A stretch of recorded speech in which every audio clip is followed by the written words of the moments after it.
សូមគោរពជម្រាបសួរនិងស្វាគមន៍បងប្អូនសាជាថ្មីមកកាន់ការវិភាគហាងឆេងមាសអន្តរជាតិសម្រាប់ថ្ងៃទី9ខែកក្កដាឆ្នាំ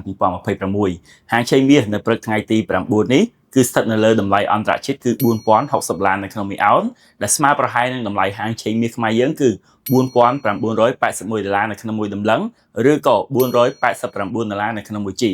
អញ្ចឹងហាងឆេងមាសកាលពីម្សិលមិញរងឥទ្ធិពលព័ត៌មានពាក់ព័ន្ធជាមួយនឹងសង្គ្រាមរវាងអាមេរិកជាមួយអ៊ីរ៉ង់នៅម៉ោង3ថ្ងៃត្រង់អញ្ចឹងហាងឆេងមាសបានធ្លាក់ជាង$80នៅក្នុង1អោនភ្លាមៗតែម្ដងបាទហើយយប់មិញនេះគឺយើងឃើញថា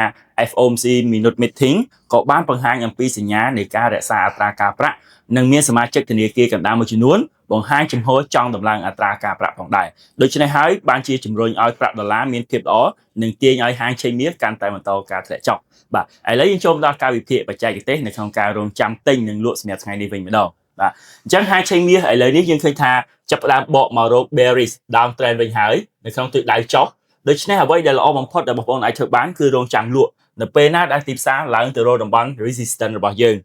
ឬក៏ retracement អញ្ចឹងតំបន់ទី1ដែលបងប្អូនអាចលក់បានគឺតំបន់4120មកកាន់តំបន់4130កន្លែងនេះគឺជា resistance ការពីម្សិលមិញដែលទីផ្សារបានធ្លាក់ចុះក្រោយព័ត៌មានទាន់ហេតុការណ៍ចេញពាក់ព័ន្ធមួយសង្គ្រាមអាមេរិកជាមួយអ៊ីរ៉ង់ដែលលោក Donald Trump បានប្រកាសថាកិច្ចព្រមព្រៀងបាត់ជប់បាញ់រវាងអាមេរិកជាមួយអ៊ីរ៉ង់បានបញ្ចប់អញ្ចឹងហាងឆេងមាសបានធ្លាក់ភ្លាមៗនៅតំបន់នេះអញ្ចឹងបងប្អូនក្នុងករណីដែលទីផ្សារអាចឡើងទៅដល់តំបន់នេះបងប្អូនអាចរងចាំលក់ម្ដងទៀតបានហើយបងប្អូនប្រើ stop loss លើតំបន់4130អាចជា135ក៏បានឬក៏140ក៏បានបាទសម្រាប់តំបន់រងចាំលក់ទី2គឺយើងស្ថិតនៅលើតម្លៃ4170មកកាន់តំបន់4180កន្លែងនេះគឺជា resistance ការពីដើមសប្តាហ៍ផងដែរអញ្ចឹងបងប្អូនអាចរងចាំលក់តំបន់នេះម្ដងទៀតបាន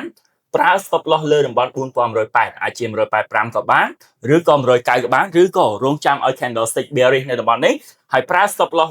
លើ resistance swing low ដូចក្នុងករណីនេះបែបនេះបាទហើយសម្រាប់តំបន់លក់ចុងក្រោយគឺតំបន់4210ទៅកាន់តំបន់4220កន្លែងនេះរៀងឆ្ងាយបើយើងធៀបទៅដោយសារសប្តាហ៍នេះគឺអត់ទាន់ឡើងដល់ទេប៉ុន្តែក្នុងករណីដែលទីផ្សារទៅដល់ទីផ្សារងាយនឹង respect ព្រោះវាជា resistance ចាស់នៅក្នុងខែចាស់បាទអញ្ចឹងកន្លែងនេះបងប្អូនអាចប្រើ stop loss លើតំបន់4220អាចជា25ក៏បាន30ក៏បានបាទប៉ុន្តែល្អបំផុតគឺរងចាំ bearish candlestick ឬក៏ time frame 1នាទី break structure គឺល្អបំផុតសម្រាប់តំបន់ទិញដោយសារតែបច្ចុប្បន្ននេះគឺយើងស្ថិតនៅក្នុងទំនោរប្រឆាំងជាមួយនឹងទិសដៅអញ្ចឹងការទិញដូចយប់មិញគឺមាសបានមកចោលតំបន់$4020ក្នុង1អោនដែលជាតំបន់ទិញទី3របស់យើងអញ្ចឹងថ្ងៃនេះតំបន់$4020ទៅកាន់តំបន់$4010នេះនៅតែអាចរងចាំទិញបានតែប៉ុន្តែ short term ទេមានថាជាលក្ខណៈខ្លីៗបងប្អូនអាចរងចាំទិញក្នុងករណីទីផ្សារធ្លាក់ម្ដងបងប្អូនគួរតែរងចាំ bullish candlestick អាចជា time frame 15នាទីឬ30នាទីចាំបងប្អូនចូលបន្តមកបងប្អូនប្រើ stop loss ក្រោមស្រមោល candlestick ណាដែលទាបជាងគេឬក៏បើមើល time frame 1នាទីរងចាំឲ្យ1នាទីមាន structure break structure swing តូចណាមួយចាំបងប្អូនចូលទិញហើយប្រើ stop loss ក្រោម resistance swing low តែម្ដងបាទសម្រាប់តំបន់ទិញទី2នៅតំបន់3960ទៅកាន់តំបន់3950អញ្ចឹងកន្លែងនេះគឺជា strong support ដែលទីផ្សារ respect ចំនួន3ដងជាប់គ្នានៅក្នុងសប្តាហ៍មុនអញ្ចឹង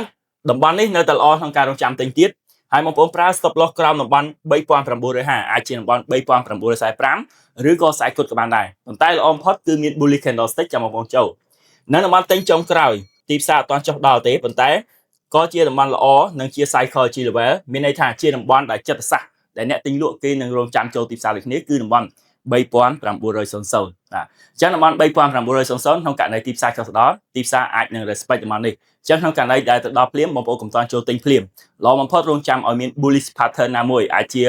morning star ឬក៏ bullish engulfing បងប្អូនចូលទិញហើយប្រើ stop loss ក្រោមតំបន់ swing low ហ្នឹងទៅបងប្អូនអាចយក take profit 2ដងវិញដូចគ្នាបាទអញ្ចឹងទាំងអស់នេះគឺជាបច្ចេកទេសនិងជាតំបន់ដែលបងប្អូនអាចរងចាំទិញលក់បានប៉ុន្តែបងប្អូនត្រូវតែតាមដានជាមួយនឹងព័ត៌មានទាន់ហេតុការណ៍ដោយការពីម្សិលមិញភ្លាមលោក Donald Trump បានប្រកាសពាក់ព័ន្ធជាមួយនឹងបទជប់បាញ់រវាងអាមេរិកជាមួយអ៊ីរ៉ង់ទីផ្សារធ្លាក់ចុះជាង$80ក្នុង1អោនភ្លាមអញ្ចឹងក្នុងករណីដែលមាន breaking news ទីផ្សារនឹង affect ខ្លាំងអញ្ចឹងហើយតំបន់រងចាំរបស់យើងមួយចំនួនអាចងាយនឹង break ដូចគ្នាដែរបាទអញ្ចឹងជាចុងចប់សូមជូនពរបងប្អូនអរគ្នាឲ្យចូលជិះដល់ចំណេញគ្រប់គ្នាសូមអរគុណ